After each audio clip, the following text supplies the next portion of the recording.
everyone. Time once again for the Cape Cod Commission to update its regional policy plan and to talk a little bit about how often that is done and what goes into it. I welcome the Executive Director of the Cape Cod Commission, Paul Niedzwiecki. Paul, good morning. Good morning, Sarah. How are you? I'm well, thank you. How are you? I'm well. Thank you so much for coming in and talking a little bit about this. So tell us a little bit about what is the regional policy plan.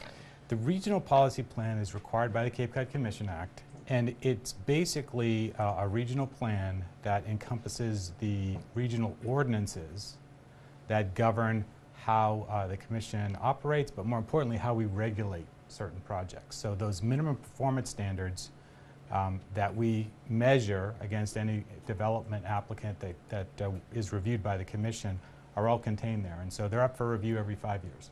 Great, and that seems pretty frequent, but as things change here on the Cape, it seems like you do kind of have to take a look at that on a regular basis. Yeah, the Cape Cod Commission is going to be 25 years old this year, and 5 years seems to be a good time to sort of check in and evolve. Certainly the Commission is different than it was 25 years ago. The towns are different than they were 25 years ago. So an evolution is necessary in order to make sure that the principles outlined in the Cape Cod Commission Act are being taken care of in the most relevant way.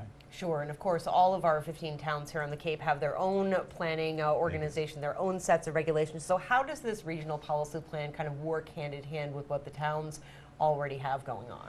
It really is an important and a really good question because the regional policy plan seeks to align those regional goals with the local goals, and it generally does this through what's called a local comprehensive plan. So the towns in the past have worked on these local comprehensive plans or these LCPs. And then those LCPs are reviewed by the Commission and the Commission deems whether they are consistent or not. We're looking to radically change that approach this time. Often in the past, those LCPs have become these ponderous narratives that take a long time to put together and aren't really user-friendly, so they aren't often used. We're looking to simplify the definition of the LCP to come up with broader categories of definitions for things like zoning so that local zoning ordinances can then be grouped in these larger regional categories. And we're really looking to go to more of a map-based approach, something that people can understand when they look at. Okay, these 6 local zoning ordinances fit in this larger regional category. So that's an important distinction. Well, I think the Commission has been doing a really good job in the past several years of transitioning that kind of word-based information to a more graphic-based informational system. I think people really like that interactiveness where you can go on a map and click on things, perhaps take a layer away, put a layer on there, and it looks like this is going to be just more of that. Right. That's always been one of my primary goals, to make government easier to use. And so we do have complex data sets, and they're necessary for the important decisions we make on a local and regional level. But if people can't interact with them, if they can't understand them, then they're not going to be as well informed as they could be. And we're also cognizant of the increasing pressure on people's time these days. So we like to make it so that people can interact in a meaningful way and understand things without having to invest hours and hours in trying to read through complex regulatory documents. Exactly, and I think about something like the wastewater issue, which is obviously something that's going to be tackled, and you think we talk about watersheds and regional approaches and what's a watershed, you know, and it's much easier when you can just click on a map and say, oh, look, here's where the watersheds are and here's where the water sources are, instead of kind of trying to read an explanation and then glean from those words what exactly it is. Right. Indeed. So what is included in this update of the regional policy plan, and how long does it take place, or how long does it last? I know that you're gearing up for some stakeholder meetings coming up next week. Is that just a small part of the process? Talk to me a little bit about how this is the approach. Well, the process began in December with some kickoff meetings where we invited people to come in, and we went through really sort of a history of the Cape, looking at it through 3 lenses, really: individuals, industry, and infrastructure. And I think that's an important way to approach this particular update of the regional policy plan. So we have recruited stakeholders. I think we have about 80 stakeholders Cape-wide now, and we can accommodate up to 150. We're going to group them in 3 subregions, the Upper Cape, the Mid Cape, and the Lower Outer Cape. And so we're going to have a series of 6 meetings this spring in each of those subregions. And the first round of those meetings will begin next week. Tuesday at the Chatham Community Center from 1 to 5, Wednesday at the Innovation Room up at the Barnstable County Complex from 1 to 5, and Thursday at the Mashpee Library from 1 to 5. So we're going to welcome the stakeholders, we're going to give them some information, some historic information, and then we're going to use some of those tools that you talked about to bring them through a process of 6 meetings, where we hope after the 3rd meeting, we'll sort of have a draft regional policy document, and then we'll take the last 3 meetings to review some of those proposed changes. Hopefully having a regional policy plan that is ready to go to the Assembly of Delegates and the Board of County Commissioners for their adoption in a June timeframe before the end of the fiscal year.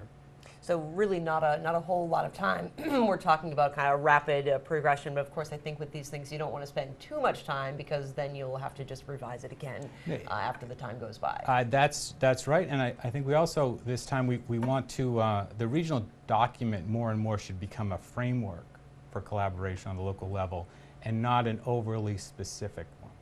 So in a sense, we're trying to generalize in certain ways the document itself, and so it shouldn't take more than 6 months to really get it done.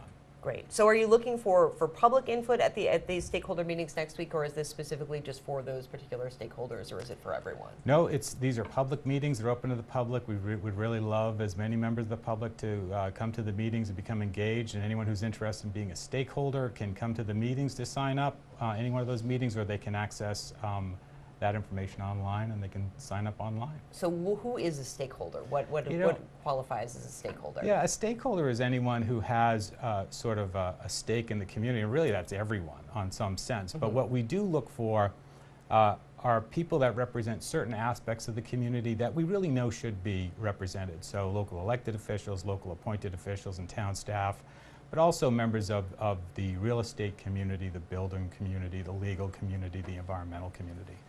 So those are categories where we really try to go out there and find people to fill those seats, so that we're sure no one's been left out of the process. Great, and folks can see the current regional policy plan on the Commission's website, correct? Absolutely. Great. It's online. Anything else, Paul, that you feel people should be aware of when it comes to the process of updating the regional policy plan? Well, the Cape Cod Commission Act and its regional policy plan, they really belong to the people of Cape Cod. So I would really encourage people to participate in the process, because it's your plan.